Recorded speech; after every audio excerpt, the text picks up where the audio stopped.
Welcome to Café Tales. I'm Ailey, your host for today's mystery. When newlyweds move into a cottage, everyone expects happiness.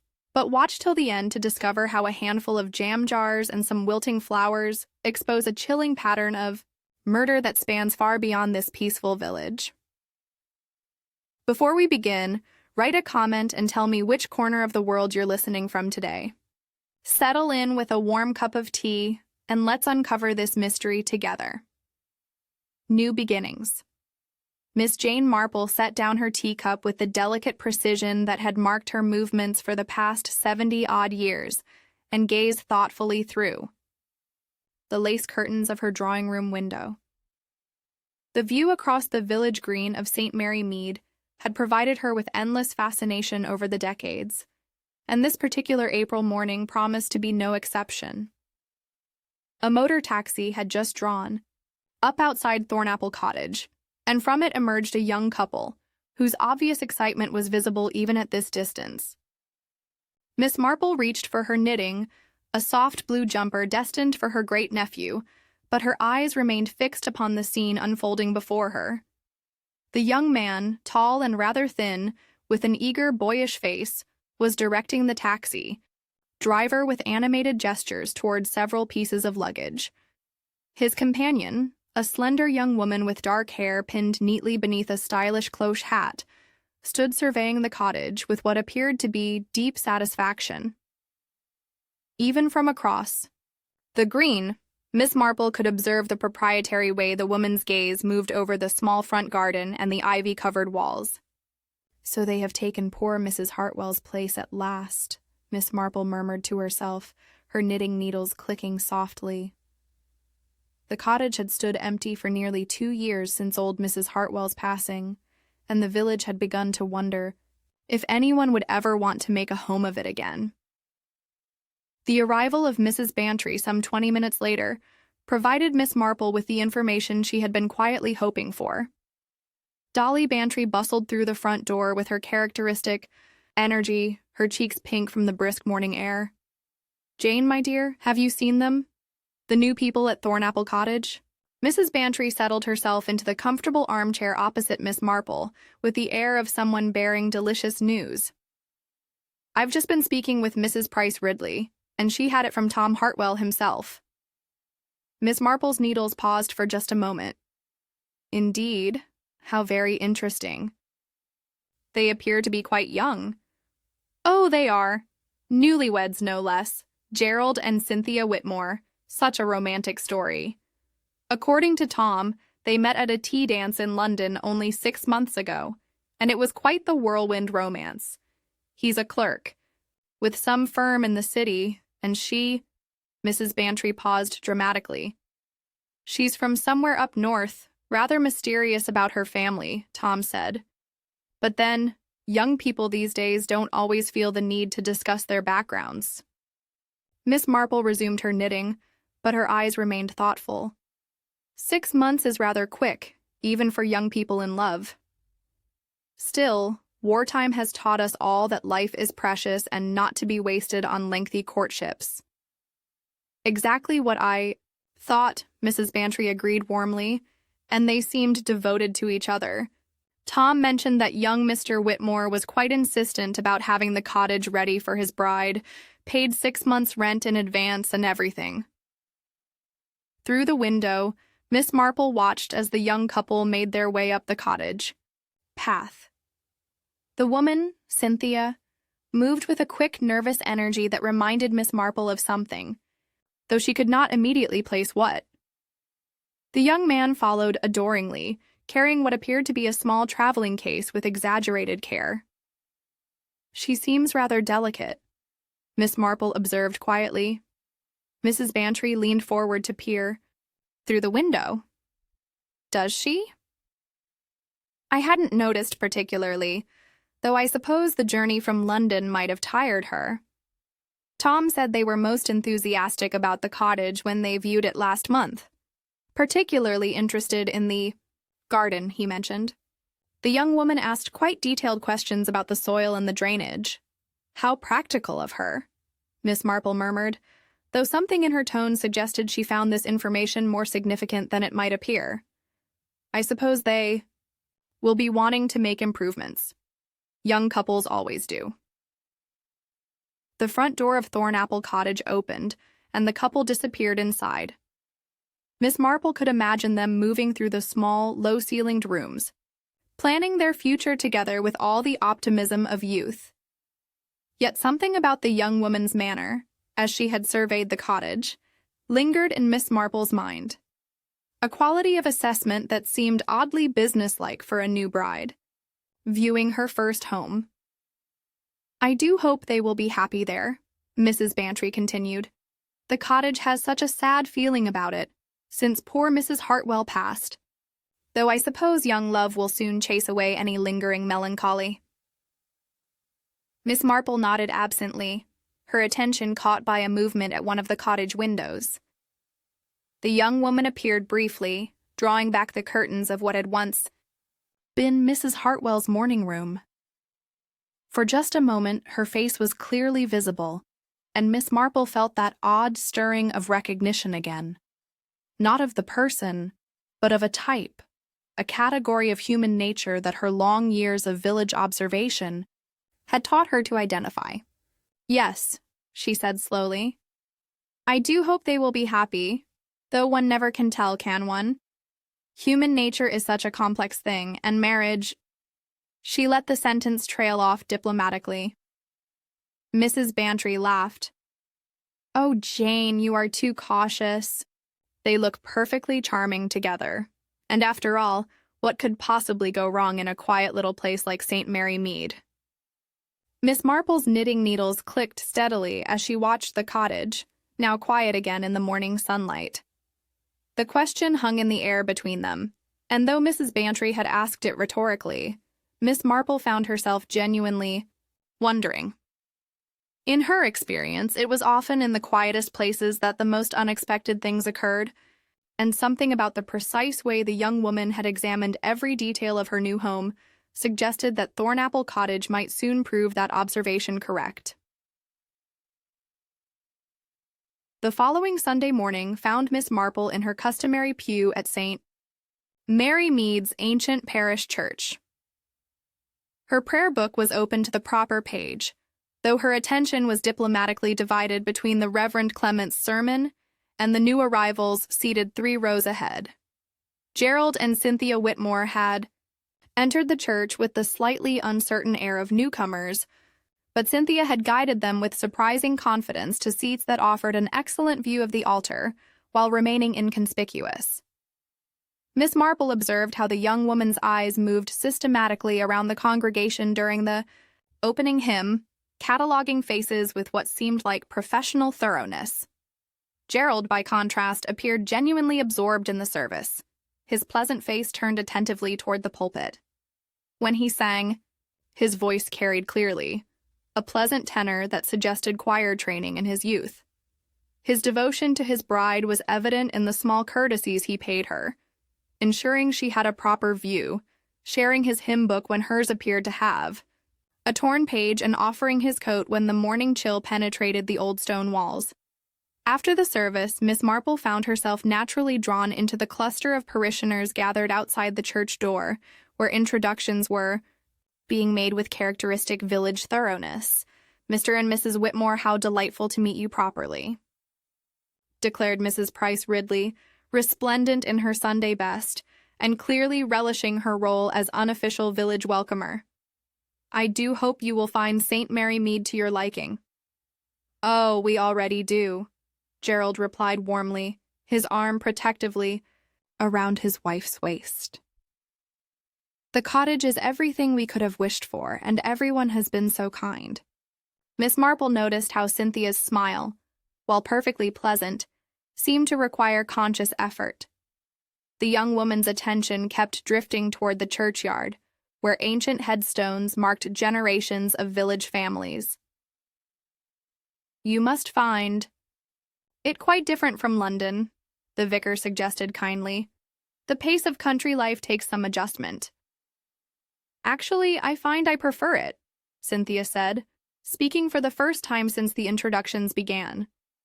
There's something to be said for understanding one's surroundings completely. In London, one never quite knows what lies around the corner. Miss Marple found this an oddly specific observation for someone who had lived in the cottage for barely a week. The conversation naturally turned to practical matters, and Miss Marple learned that Gerald had arranged to travel to London 3 days each week for his work, while Cynthia planned to focus on domestic improvements. "I am particularly interested in the garden," Cynthia explained when Mrs. Price Ridley inquired about their plans. "The soil around the cottage seems quite rich, and I noticed the previous owner had established some interesting plantings." "Oh, yes, poor Mrs. Hartwell was quite the gardener," Mrs. Price Ridley confirmed. "Though she did tend toward the more unusual varieties, some of her choices were rather ambitious for our climate." Miss Marple observed the quick flash of interest that crossed Cynthia's features at this comment, though the young woman's expression remained politely neutral.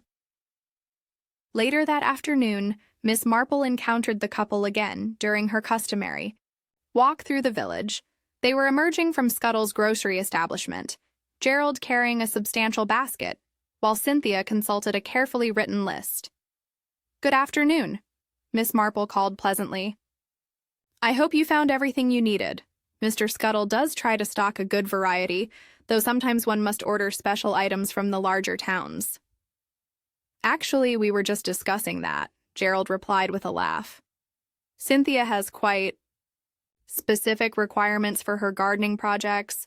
She's far more knowledgeable about these matters than I am." Cynthia's laugh was light and musical. "Hardly an expert, I'm afraid, but I did spend considerable time reading about gardening before we moved. One hears such stories about country soil and what will grow where."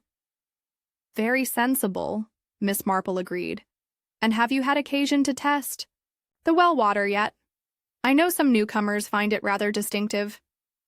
She watched carefully as Cynthia's expression shifted almost imperceptibly. "We've been using bottled water for drinking. Gerald has rather a delicate constitution, so we thought it best to be cautious until we're more settled." This was news to Miss Marple, as Gerald appeared the picture of robust young health. She filed the information away with the mental precision that had served her well over many years of village observation. Their conversation was interrupted by the approach of Tom Hartwell, a heavy-set man in his 40s, whose inheritance of his aunt's cottage had provided the Whitmores with their current home. "Settling in well, I hope?" he inquired heartily. "No problems with the plumbing or the roof. Aunt Martha was rather particular about maintenance, but these old places do require attention." "Everything seems perfect," Gerald assured him, "though we did wonder about the well. The water has quite a mineral taste." Tom's expression grew thoughtful. "Funny thing, that Aunt Martha never mentioned any trouble with the water.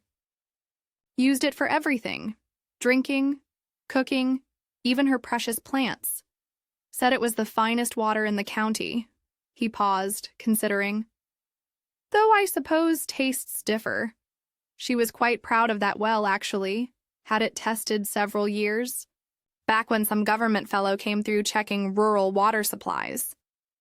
Miss Marple observed that this information appeared to surprise Cynthia, though the young woman recovered quickly.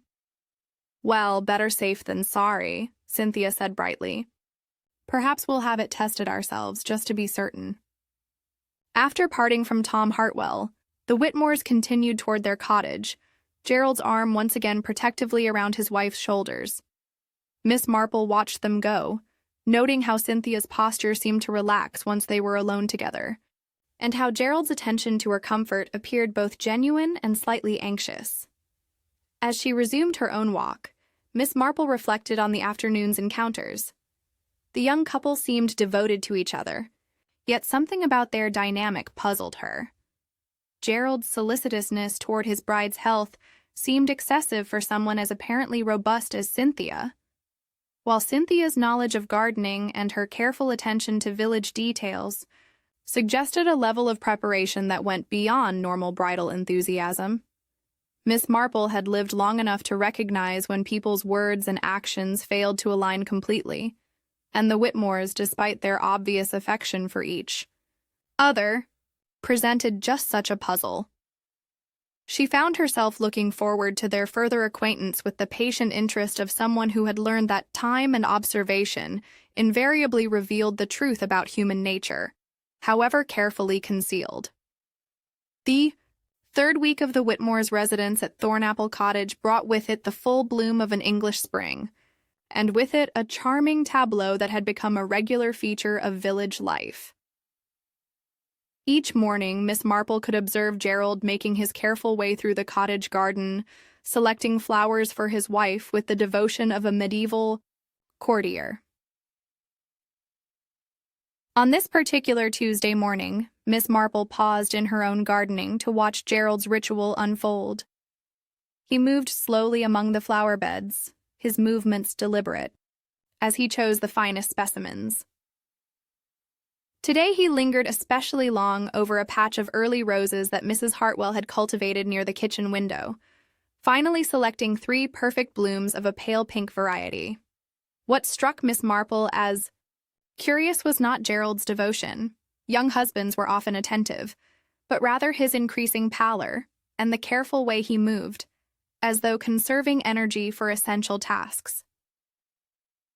When he paused to rest against the garden gate, wiping his brow despite the mild morning temperature, Miss Marple found herself genuinely concerned for the young man's health. "Good morning, Gerald," she called across the hedge that separated their properties. "What lovely roses you've chosen! Mrs. Hartwell always said those were her finest variety." Gerald looked up with his characteristic pleasant smile, though Miss Marple noticed it required visible effort. "Good morning, Miss Marple." "Yes, Cynthia is particularly fond of these. She says they remind her of roses she knew as a child." "How fortunate that you have such a beautiful garden to begin your married life. Though I hope you're not overdoing the gardening work. The country air can be quite invigorating, but one must adjust gradually." "Oh, I'm quite well," Gerald assured her, though his grip on the gate seemed to tighten as he spoke. "Perhaps a bit tired from the change in routine. Cynthia takes such excellent care of me. I'm sure I'll be quite myself again soon." Miss Marple observed him make his way back to the cottage, noting how he paused twice to steady himself. Through the kitchen window, she could see Cynthia's silhouette moving efficiently about her morning tasks, and she watched as Gerald presented his floral offering with obvious pleasure. Later that morning, Miss Marple's walk to the post office provided her with additional observations. Cynthia Whitmore stood at the counter, conducting what appeared to be extensive correspondence. Miss Marple counted at least 6 letters being weighed and stamped. An unusual volume of mail for someone who had lived in the village less than a month. "Quite a lot of correspondence today, Mrs. Whitmore," observed Mrs. Hartwell, the postmistress, with the friendly curiosity that was her professional privilege. "Family business," Cynthia replied smoothly. "One accumulates so many obligations when one moves, and I find it best to keep current with correspondence." Miss Marple noticed that all the letters bore London addresses, written in Cynthia's neat, rather masculine handwriting. The young woman purchased an unusually large quantity of stamps, requesting several different denominations with the efficiency of someone familiar with postal rates. "Will you be needing these regularly?" Mrs. Hartwell inquired, processing the unusual order. "For the foreseeable future, yes," Cynthia confirmed. "I find letter writing quite therapeutic, actually. It helps one organize one's thoughts." Miss Marple reflected on this statement as she conducted her own postal business. In her experience, people who found letter writing therapeutic were usually either naturally sociable individuals maintaining far-flung friendships or individuals managing complex affairs that required careful documentation. Cynthia Whitmore struck her as belonging to neither category, which made the volume of correspondence distinctly curious. That afternoon brought an encounter with Dr. Haydock outside the chemist's shop. The good doctor, a contemporary of Miss Marple's, and a man whose discretion could be relied upon, seemed troubled about something. "Afternoon, Jane?" He greeted her with less than his usual joviality. beautiful weather we're having. Indeed, though I notice it doesn't seem to be benefiting everyone equally, Miss Marple observed delicately. Dr. Haydock glanced around, then lowered his voice. You're thinking of young Whitmore, I suppose. He consulted me yesterday about digestive troubles. Nothing serious, mind you. Likely just the adjustment from city to country life. Different water, different food, new stresses of setting up house. Of course, Miss Marple agreed. Though he does seem rather more affected than one might expect from such ordinary changes. My thought exactly, Dr. Haydock admitted. Still, his wife seems to be taking excellent care of him. She asked quite detailed questions about his symptoms and was most attentive to my recommendations about diet and rest. Miss Marple found this information intriguing. How fortunate he is to have such a devoted wife. She seems remarkably knowledgeable about health matters for someone so young. Yes, rather impressive, actually. She mentioned having cared for elderly relatives in the past. Certainly knows more about medicinal matters than most young women of her background. As Dr. Haydock continued on his rounds, Miss Marple reflected on this additional piece of information. Cynthia's mysterious northern background was gradually revealing unexpected depths of practical knowledge, from gardening to correspondence to medical care. The afternoon post brought news of a dinner invitation from the vicarage, where Mrs. Clement had organized a small gathering to properly welcome the Whitmores to village society. Miss Marple accepted with genuine anticipation, knowing that such occasions often revealed more about people's true natures than casual encounters. The following evening found Miss Marple seated in the Clements' comfortable drawing room, observing the social dynamics with the attention of a naturalist studying an interesting species. Gerald appeared somewhat better than he had in recent days, though he declined the offered sherry in favor of water, explaining that spirits didn't agree with him lately. Cynthia, by contrast, seemed entirely in her element. She spoke knowledgeably about a wide range of topics, from literature to current events, displaying the kind of broad education that suggested a background more sophisticated than her modest manner implied. It was during a discussion of gardening that Miss Marple observed something particularly noteworthy. Mrs. Price Ridley had mentioned the difficulty of growing certain delicate plants in English soil, when Cynthia interjected with detailed knowledge of soil composition and plant chemistry that went far beyond amateur enthusiasm. You seem remarkably well informed about botanical matters, my dear, observed the vicar with genuine admiration. Oh, merely reading, Cynthia replied modestly. One finds so much fascinating information in gardening journals. The relationship between soil chemistry and plant health is quite complex, really. For instance, the alkaline content of certain soils can concentrate specific compounds in plant tissues, sometimes to quite dangerous levels. Miss Marple filed away this casual display of expertise alongside her other observations. As the evening progressed, she noticed how Gerald grew increasingly tired, while Cynthia remained alert and engaged, frequently checking on her husband's comfort with what appeared to be genuine concern. The gathering ended early when Gerald complained of feeling unwell, and Cynthia insisted they return home immediately.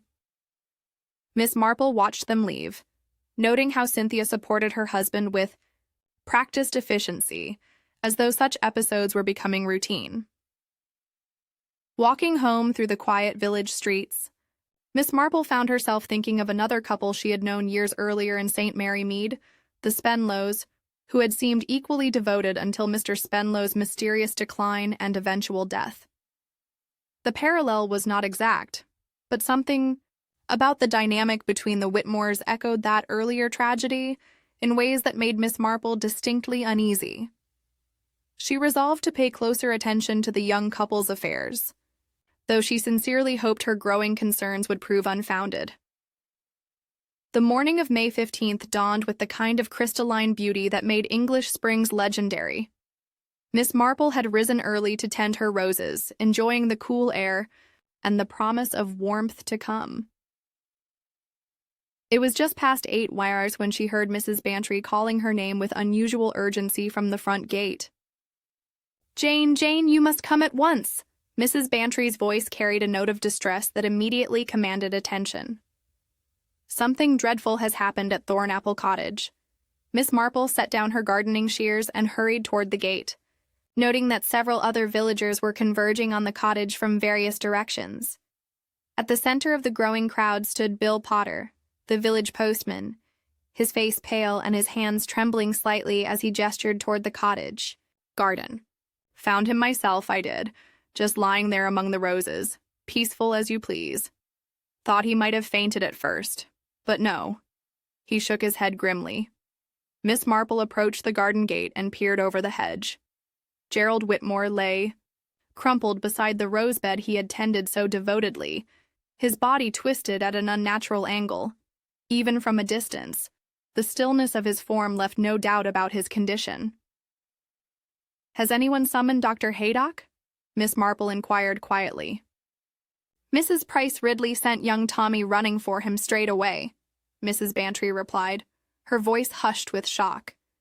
"And someone's gone for Inspector Slack as well, though I can't imagine what the police will make of this. Poor young man. It looks for all the world like his heart simply gave out." Miss Marple's attention was drawn to the cottage itself, where Cynthia Whitmore could be seen through the kitchen window. Apparently unaware of the tragedy that had befallen her husband, she moved about her morning routine with characteristic efficiency, and Miss Marple observed her pause to arrange the roses Gerald had picked the previous evening in a crystal vase. "Someone must tell the poor child," murmured Mrs. Price Ridley, who had appointed herself the unofficial coordinator of the crisis. Though, how does one break such news? Dr. Haydock arrived within minutes, his medical bag in hand and his expression professionally grave. He made his way through the crowd with quiet authority, pausing only to exchange a few words with Potter, before examining the body. Miss Marple watched the doctor's methodical examination with close attention. Dr. Haydock checked Gerald's pulse points, examined his eyes, and felt carefully along his neck and wrists. His movements were thorough but gentle, suggesting a man accustomed to handling death with both scientific precision and human compassion. "Natural causes, I should say," Dr. Haydock announced after several minutes. "Likely a sudden cardiac event. The poor fellow's been complaining of digestive troubles and fatigue recently. Sometimes these things are warning signs we don't recognize until too late." It was at this moment that Cynthia appeared at the cottage door, drawn by the unusual activity in her garden. Her face went white as she took in the scene, and she pressed one hand to her throat in a gesture of pure shock. "Gerald!" she called out, her voice thin and uncertain. "Gerald, what's happened?" Mrs. Bantry immediately stepped forward to catch Cynthia as she swayed, her maternal instincts overriding her own distress. "My dear child, you must be brave. There's been an accident." The next few minutes passed in a blur of activity, as Cynthia's initial shock gave way to overwhelming grief. She wept with the abandon of a woman whose world had suddenly collapsed, clinging to Mrs. Bantry and Miss Marple alternately as the reality of her loss penetrated her consciousness. Inspector Slack arrived as Dr. Haydock was completing his preliminary examination. The inspector was a solid, methodical man who approached even apparently straightforward cases with systematic thoroughness. He questioned Potter about the discovery of the body, examined the scene, and took careful notes about Gerald's recent health concerns. "Seems clear enough," Inspector Slack concluded after consulting with Dr. Haydock. "Young man's been poorly lately, and his heart couldn't take the strain. Probably came out to tend his garden as usual and collapsed. These things happen, particularly to city folk who aren't used to country living." Miss Marple found herself studying the scene with the careful attention that had become second nature over many years of village observation. Gerald lay beside his beloved roses, but something about the positioning of his body struck her as odd. His gardening tools were scattered nearby, but not in the pattern one might expect from someone who had collapsed while working. More puzzling still was the condition of the plants themselves.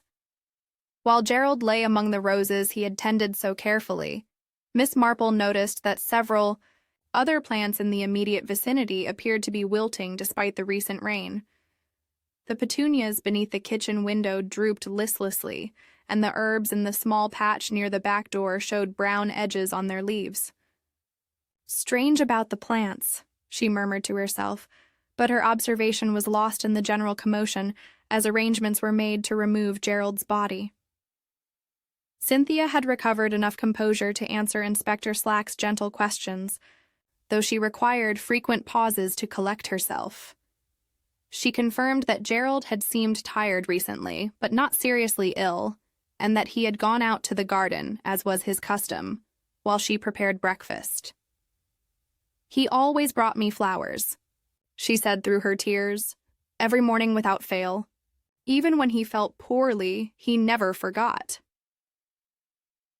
Miss Marple observed that despite her obvious grief, Cynthia answered the inspector's questions with remarkable precision, providing exact times and specific details about Gerald's condition and movements. Her distress was genuine, but her memory remained remarkably clear for someone in shock. As the crowd began to disperse and Gerald's body was removed, Miss Marple lingered in her own garden, ostensibly returning to her roses, but actually maintaining observation of Thornapple Cottage. She watched as neighbors came and went, bringing food and offering comfort to the young widow. She noted which visitors stayed longest and which departed quickly, filing away these social patterns for future consideration. The village consensus quickly settled on the obvious explanation. Gerald Whitmore had been a delicate young man, poorly suited to country life, and his heart had given out under the strain of adjustment. The tragedy was sad but comprehensible, the sort of misfortune that could befall anyone. Yet, as Miss Marple finally returned to her cottage as evening approached, she found herself troubled by details that seemed to contradict this simple narrative. The wilting plants, Gerald's peculiar positioning, and most of all, the nagging sense that she had witnessed this type of tragedy before. All combined to create a persistent unease that she could not shake. She settled into her favorite chair with her knitting, but her needles moved slowly as her mind worked over the day's events. Outside her window, Thornapple Cottage stood dark and silent, its new widow presumably lost in grief for her devoted husband. Yet Miss Marple found herself wondering if the cottage held secrets that would prove more complex than the straightforward tragedy the village had witnessed. The inquest into Gerald Whitmore's death was held 3 days later at the Crown Inn, with Coroner Mellors presiding over proceedings that were both thorough and predictable. Miss Marple attended, as was her custom, when village matters required such formal attention, and observed the careful presentation of evidence that pointed inexorably toward a verdict of death by natural causes. Dr. Haydock testified with clinical precision about Gerald's recent complaints of digestive distress and fatigue.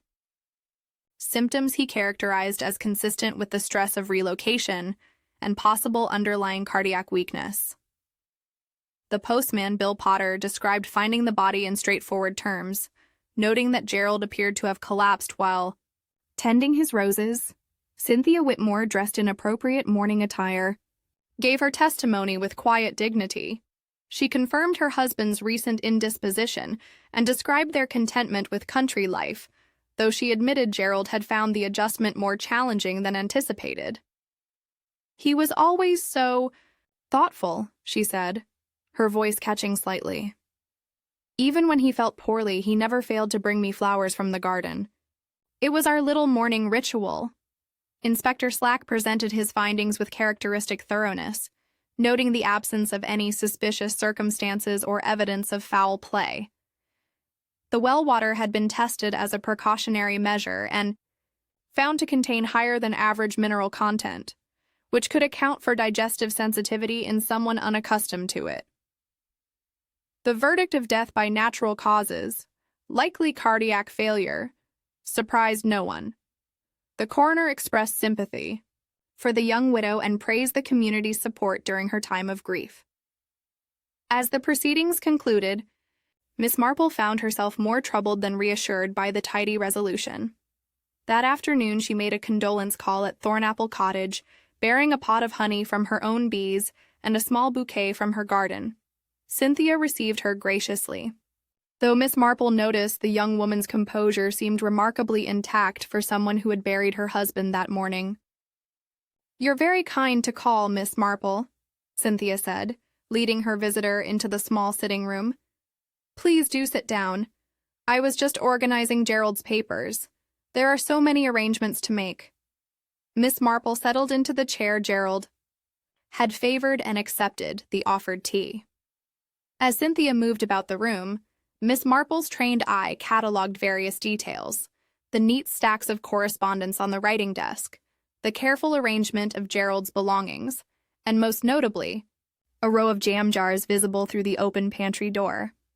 "I hope you won't think me presumptuous, Miss Marple," she began delicately, "but I noticed some of your garden plants seem to be struggling. Perhaps the shock of recent events has affected your care of them." Cynthia's hand paused momentarily as she poured tea. "Oh yes, I've been rather neglectful, I'm afraid. Gerald was so much better with growing things than I am. I fear some of his favorites may not survive without his attention." "Strange how plants can be affected by such things," Miss Marple observed. "I've always found it curious how some varieties seem to concentrate whatever minerals are in the soil or water. Gerald mentioned you both were concerned about the well water." "Yes, we thought it best to be cautious," Cynthia replied, settling into her chair with practiced grace. "Gerald's digestion was rather delicate.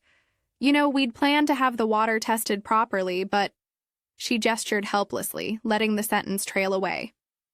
Miss Marple's attention drifted to the jam jars again.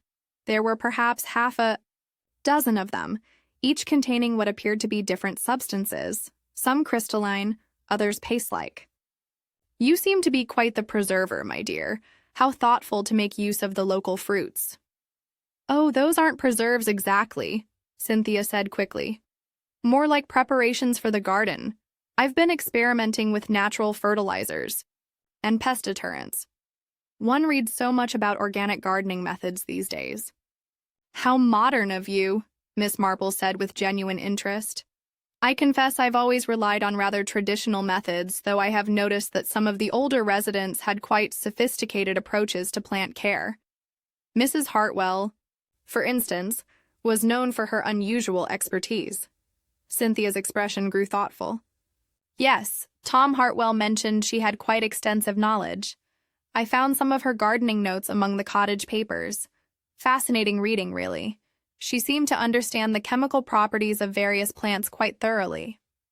This casual admission struck Miss Marple as significant, though she couldn't immediately place why.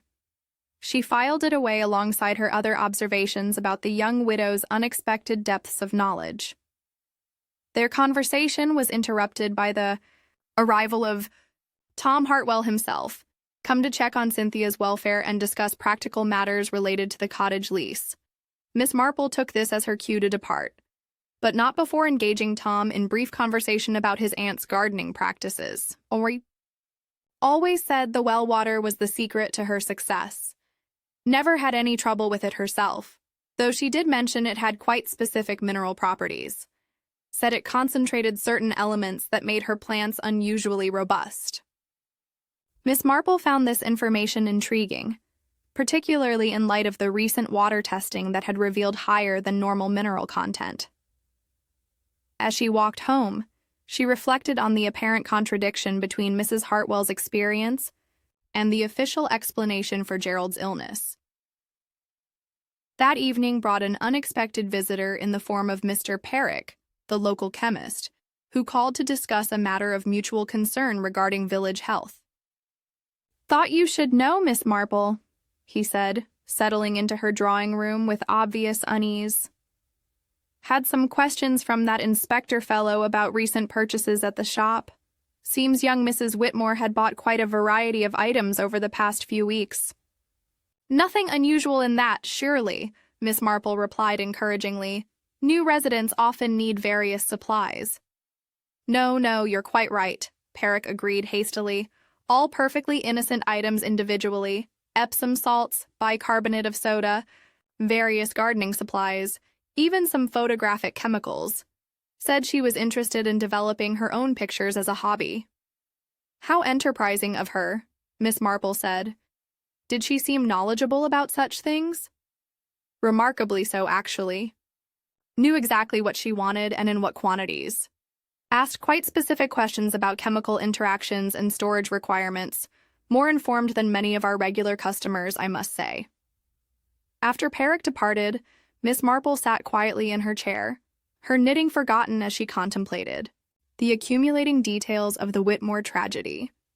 The jam jars with their mysterious contents, Cynthia's extensive chemical knowledge, the contradictory evidence about the well water, and the puzzling condition of the plants, all formed a pattern that troubled her deeply. She found herself thinking of another case from years past when a seemingly devoted wife had cared for her ailing husband with such thoroughness that no one questioned her ministrations until it was far too late.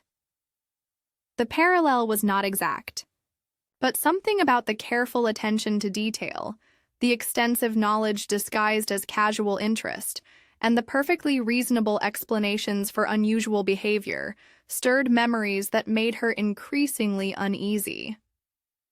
As she finally retired, for the evening, Miss Marple resolved to pay closer attention to the arrangements at Thornapple Cottage.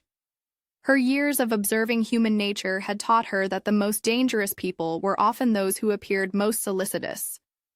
And something about Cynthia Whitmore's perfect composure in the face of tragedy suggested depths that warranted careful investigation. Miss Marple's concerns about the Whitmore case found little sympathy with Inspector Slack when she called upon him at the police station the following Tuesday morning.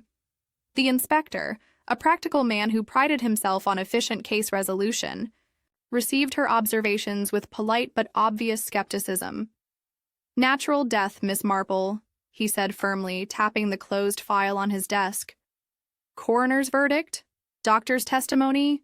No evidence of foul play. Sometimes a young man's heart simply gives out, particularly when he's been under stress from relocation and adjustment to country life." "Of course, Inspector," Miss Marple replied mildly, settling her handbag more comfortably in her lap. "Though I did think you might find it interesting that Mrs. Hartwell never experienced any difficulties with the well water, despite using it for many years." Inspector Slack's expression remained unchanged. "Different constitutions, Miss Marple. What agrees with one person may not suit another. The mineral content in that water is quite high, could easily upset a delicate stomach." "Yes, I suppose that must be it," Miss Marple agreed with apparent acceptance. "Though I confess I've been puzzling over those poor plants of hers. Such a pity to see them struggling when Gerald tended them so carefully." The inspector's attention was already drifting toward other matters, and Miss Marple recognized the futility of pursuing official channels further. She took her leave with gracious thanks for his time, knowing that her investigation would need to proceed through less formal means. Her next call was upon Mrs. Price Ridley, whose position as the village's unofficial repository of information made her invaluable for understanding the nuances of local history. Miss Marple found her tending her own garden with characteristic vigor, wielding her pruning shears against an unruly rose bush. "Such a tragedy about young Gerald," Mrs. Price Ridley declared without preamble, "though I must say he never looked particularly robust. City living, you know, weakens the constitution." "Indeed," Miss Marple murmured sympathetically. "I've been wondering about their gardening efforts. Mrs. Whitmore seemed quite knowledgeable about plants when we spoke at the vicarage dinner." Mrs. Price Ridley paused in her pruning, a thoughtful expression crossing her features. "Now that you mention it, she did ask me some rather specific questions about local flora when she first arrived. Wanted to know about wild plants growing in the area, particularly around the old quarry." This information struck Miss Marple as significant. "The quarry? How curious. What sort of plants was she interested in?" "Oh, various things. Foxgloves. I remember particularly because I warned her they can be quite dangerous if handled improperly. She seemed surprised I knew that. Said most people weren't aware of the risks. Mrs. Price Ridley resumed her pruning with increased vigor. Rather odd for someone to be so interested in poisonous plants, don't you think? Miss Marple's knitting needles seemed to click more rapidly as she processed this revelation. Did she mention why she was curious about such things? Said she wanted to make sure the garden would be safe, what with planning for children eventually. Sensible precaution, I suppose, though she seemed to know more about plant toxicity than most. Mothers would need to. The conversation turned to other village matters, but Miss Marple's thoughts remained fixed on this new information. After taking her leave, she decided to visit the old quarry herself, ostensibly for her afternoon constitutional, but actually to observe what grew there. The quarry lay perhaps half a mile beyond Thornapple Cottage, reached by a pleasant woodland path that meandered through stands of oak and birch. Miss Marple walked slowly, her sharp eyes cataloging the various plants that flourished in the dappled sunlight. Near the quarry's edge, she found what she was looking for, a substantial patch of foxgloves, their tall purple spires rising majestically from the forest floor. The plants showed clear signs of recent harvesting. Several stems had been cut cleanly, and the ground around them bore the faint impressions of someone who had knelt to work among them. Miss Marple examined the area carefully, noting that whoever had been here possessed considerable knowledge of proper harvesting techniques. Her contemplation was interrupted by footsteps on the path behind her. She turned to find young Dr. Clement approaching, his clerical collar visible beneath his walking jacket. "Good afternoon, Miss Marple," he called cheerfully. "Lovely spot for a walk, isn't it? Though I must warn you to be careful of those foxgloves. They're beautiful, but quite poisonous if mishandled." "So I understand," Miss Marple replied. Mrs. Price Ridley mentioned that Mrs. Whitmore had inquired about them specifically. Wise of her to be cautious about dangerous plants. Dr. Clement's expression grew thoughtful. Yes, she seemed remarkably well informed about such matters. During our dinner party, she mentioned that digitalis compounds could be concentrated in plant extracts to dangerous levels. Rather sophisticated knowledge for a young woman with no medical training. This casual observation provided another piece of Miss Marple's growing puzzle. As they walked back toward the village together, she guided the conversation toward the Whitmores' brief residence at Thornapple Cottage. "Such a devoted couple they seemed," she remarked. "Though I noticed Gerald appeared increasingly tired in recent weeks." "Yes, poor fellow," Dr. Clement agreed sadly. "His wife mentioned to me after church one Sunday that she was concerned about his health. Said she'd been giving him various herbal preparations to help with his digestion, teas and tisanes made from garden herbs." Miss Marple's steps slowed almost imperceptibly. How thoughtful of her. "Did she mention which herbs she was using?" "Several, actually. She seemed quite knowledgeable about medicinal plants. Mentioned chamomile for soothing effects, and something about compounds that could help regulate heart rhythm. I was impressed by her understanding of therapeutic applications." As they parted ways at the village green, Miss Marple reflected on the accumulating evidence of Cynthia Whitmore's extensive botanical knowledge. The pattern that was emerging troubled her deeply. Woman who asked detailed questions about poisonous plants, harvested foxgloves from the quarry, possessed sophisticated understanding of plant chemistry, and prepared herbal remedies for her increasingly ill husband. That evening, Miss Marple sat in her drawing room with her knitting, but her attention was focused on memories rather than stitches. She recalled another case from years past, not in St. Mary Mead, but in a neighboring village, where she had visited friends. A devoted wife had cared for her ailing husband with such dedication that the entire community had praised her devotion right up until the moment when her true nature was revealed. The parallel was becoming clearer with each new piece of information. Woman with unusual knowledge, a gradually sickening husband who received devoted care, and a death that appeared entirely natural to casual observation. The methods might differ, but the fundamental pattern remained disturbingly consistent. Miss Marple's contemplation was interrupted by the sound of a motor car stopping outside Thornapple Cottage. Through her window, she observed a gentleman in a dark suit emerging from the vehicle and walking purposefully to the cottage door. He remained inside for nearly an hour before departing, and Miss Marple noted that Cynthia accompanied him to his car with what appeared to be considerable satisfaction. As she prepared for bed that night, Miss Marple found herself increasingly convinced that Gerald Whitmore's death had been neither natural nor accidental. The challenge now lay in proving what she suspected and in understanding the full scope of Cynthia's deception. She resolved to pursue her investigation more systematically, knowing that somewhere in the accumulating details lay the key to exposing a carefully planned and executed crime. Miss Marple's methodical investigation entered a new phase the following morning, when she encountered Bill Potter, the postman, making his rounds through the village. Potter, a man whose discretion could generally be relied upon, seemed troubled by something weighing on his mind. "Morning, Miss Marple," he greeted her with less than his usual cheerfulness. "Beautiful day, though I can't say I'm enjoying my route as much as usual."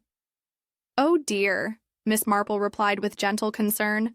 "I hope you haven't been having difficulties." Potter glanced around nervously, then lowered his voice. "It's about that business at Thornapple Cottage.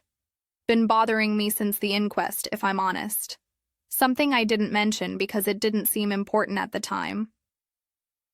Miss Marple encouraged him with an understanding nod, her knitting needles moving steadily as she waited for him to continue.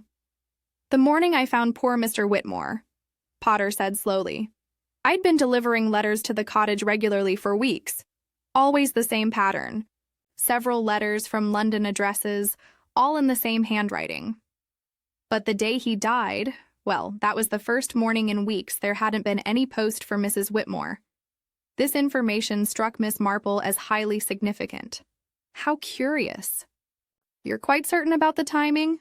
"Absolutely certain," Potter confirmed. "I remember thinking it odd because she'd been receiving letters almost daily since they arrived. Then suddenly nothing, as if whoever was writing to her knew there was no point in continuing." Miss Marple thanked Potter for his observation and continued her walk, but her mind was racing. The cessation of correspondence on the very day of Gerald's death suggested a level of coordination that went far beyond coincidence. Her next encounter proved equally illuminating. Outside the chemist's shop, she met Tom Hartwell, who was examining a piece of paper with obvious bewilderment.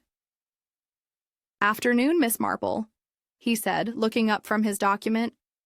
"Don't suppose you know anything about insurance matters? I've just received the most extraordinary letter." "Insurance?"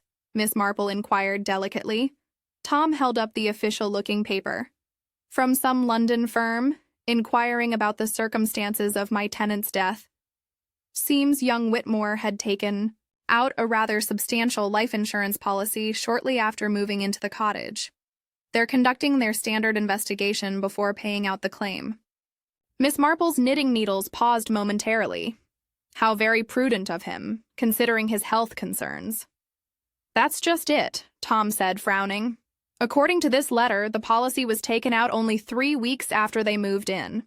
Seems odd timing for a man who appeared to be in good health at the time." This revelation provided another crucial piece of Miss Marple's developing theory. A life insurance policy arranged shortly after establishing residence, followed by a gradual decline in health and eventual death. The pattern was becoming disturbingly clear. "Of course, Mrs. Whitmore will be grateful for the financial security," Miss Marple observed neutrally. "One would hope so," Tom agreed, though his tone suggested some reservation. "Though she did mention to me yesterday that she's planning to leave the village quite soon. Says the cottage holds too many painful memories." Miss Marple found this information troubling. In her experience, truly grieving widows often clung to places that held memories of their departed husbands, rather than fleeing from them immediately. Her afternoon was spent in quiet contemplation until she received an unexpected visit from Mrs. Bantry, who arrived in a state of considerable agitation. "Jane, my dear, I've just had the most disturbing conversation with young Dr. Clement," Mrs. Bantry announced without preamble. "He's been thinking about that dinner party we had for the Whitmores, and something has been troubling him." Miss Marple set aside her knitting and gave her friend her full attention. "What sort of something?" "Well, you remember how knowledgeable Mrs. Whitmore seemed about botanical matters? Dr. Clement has been doing some reading since then, and he's discovered that her casual comments about plant chemistry were far more sophisticated than they appeared at the time." Mrs. Bantry settled into her chair with obvious unease. Apparently, her remarks about digitalis compounds and their concentration in plant extracts demonstrated knowledge that would typically require formal training in pharmacology or chemistry, not the sort of thing one picks up from casual reading of gardening magazines. "Did Dr. Clement mention anything else?" "Yes, and this is what's really troubling him. He recalled that she specifically mentioned how certain plant compounds could be extracted and concentrated using common household items, jam jars, alcohol, even simple heating methods. She described the process with such precision that he's now questioning whether her interest was purely academic." This information confirmed Miss Marple's own observations about the mysterious jam jars in Cynthia's pantry. The pieces of the puzzle were finally beginning to form a coherent picture.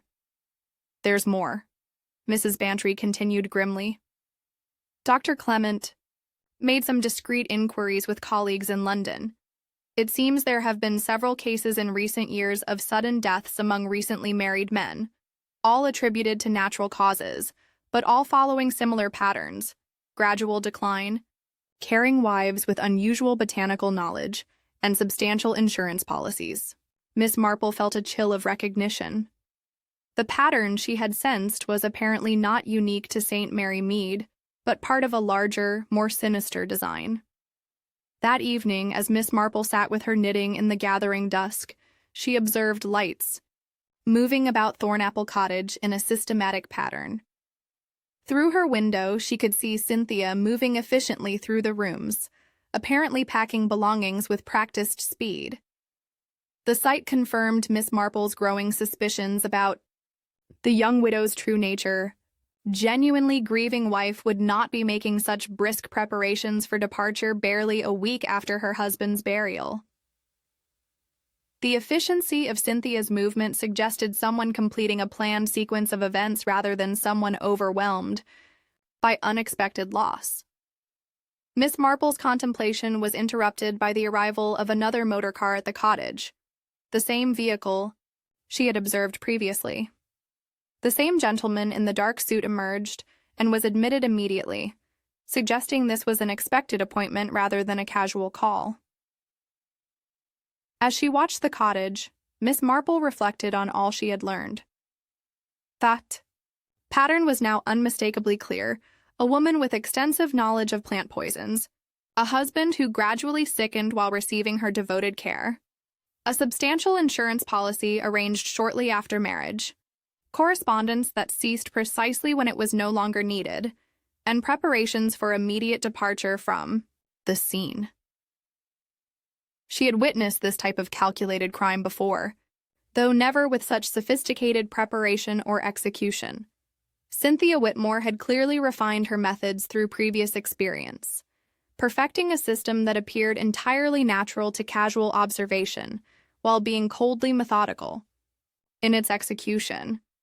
The challenge now lay in proving what she suspected before Cynthia could disappear with her ill-gotten gains. Miss Marple rose from her chair with the determined air of someone who had seen enough evil masquerading as virtue to recognize it when it appeared again.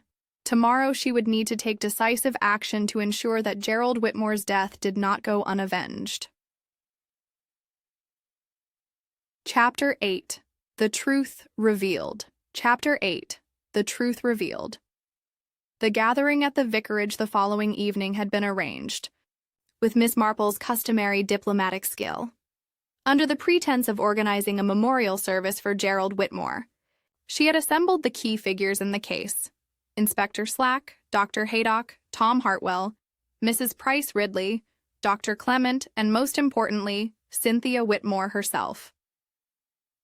Cynthia arrived precisely on time, dressed in elegant mourning attire that somehow managed to suggest both grief and imminent departure. She carried herself with the composed dignity that had impressed the village throughout her brief widowhood, accepting condolences with gracious melancholy. Miss Marple observed her carefully as the assembled group settled into the vicarage drawing room. Even now, with all the evidence assembled in her mind, she had to admire the perfection of Cynthia's performance. Only someone with extensive experience in observing human nature would detect the subtle signs of calculation beneath the facade of sorrow. Before we discuss arrangements for dear Gerald's memorial, Miss Marple began gently, I wonder if I might share some thoughts that have been troubling me about his tragic death. I'm afraid my old mind tends to dwell on puzzles, and there are several aspects of this sad affair that don't quite seem to fit together properly. Inspector Slack shifted uncomfortably in his chair, clearly anticipating another of Miss Marple's theoretical exercises. The case is closed, Miss Marple. Natural. Causes confirmed by the coroner. Oh yes, I'm quite sure that's correct, Miss Marple agreed mildly. Though I have been wondering about those poor plants that have been dying around the cottage. It reminded me so strongly of something that happened years ago in Little Wickham, where I was visiting my dear friend, Mrs. Calthrop. There was a couple.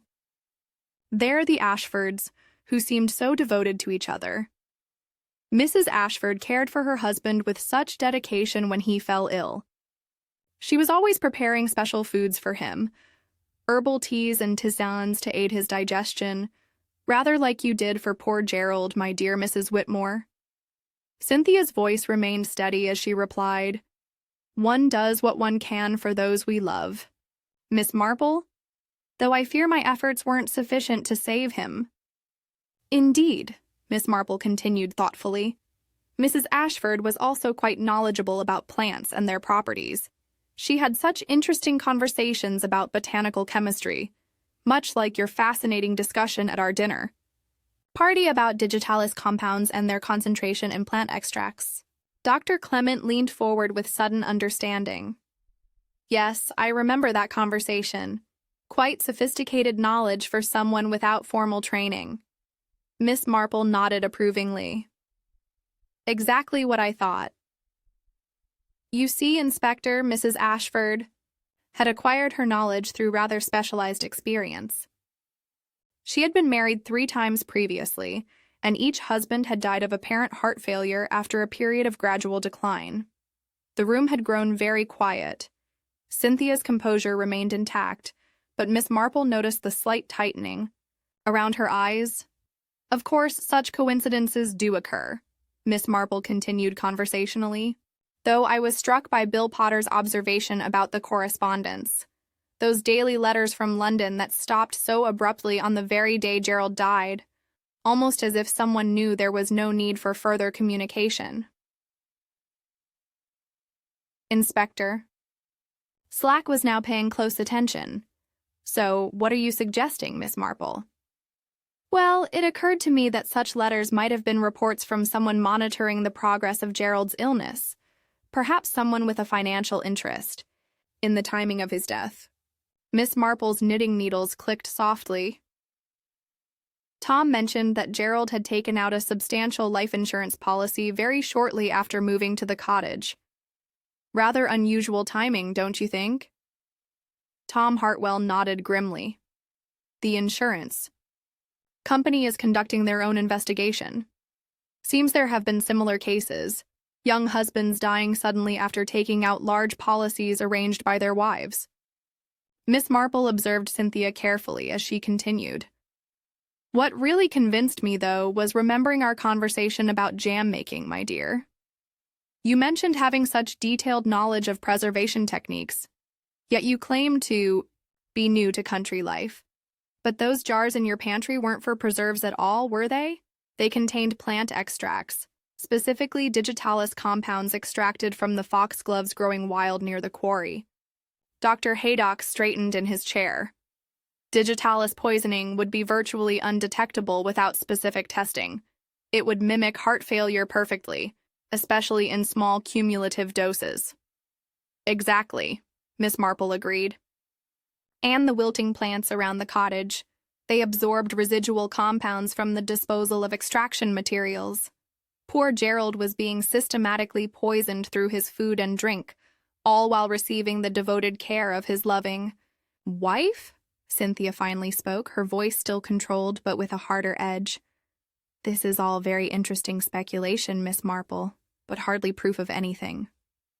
Oh, but there is proof, my dear, Miss Marple replied gently. Dr. Clement made some inquiries in London and discovered a pattern of similar deaths, always the same method, always the same type of victim, recently married men with substantial insurance policies. The authorities have been looking for the woman responsible for quite some time. Inspector Slack rose from his chair with sudden authority. Mrs. Whitmore, I think you'd better come with me to the station. There are some questions that need answering. For a moment, Cynthia's mask slipped, entirely revealing the cold calculation beneath.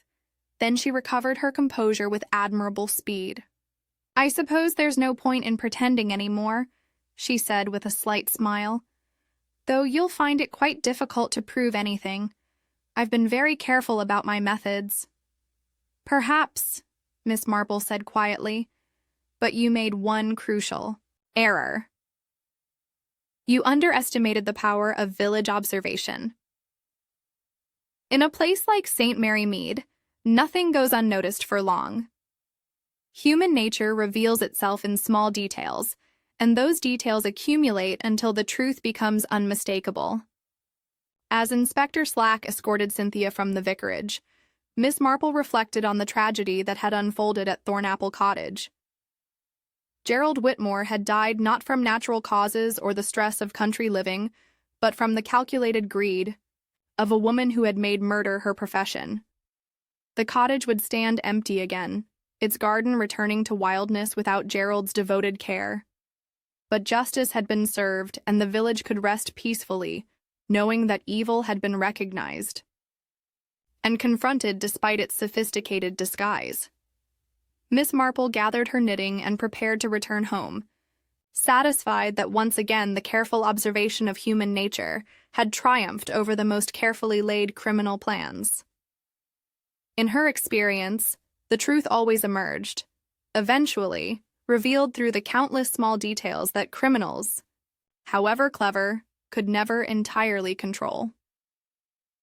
Thanks for joining us for the tragedy at Thornapple Cottage. If you enjoyed this tale of betrayal with Miss Jane Marple, don't forget to subscribe for more Miss Marple mysteries. Until next time, this is Ailey signing off from Café Tales.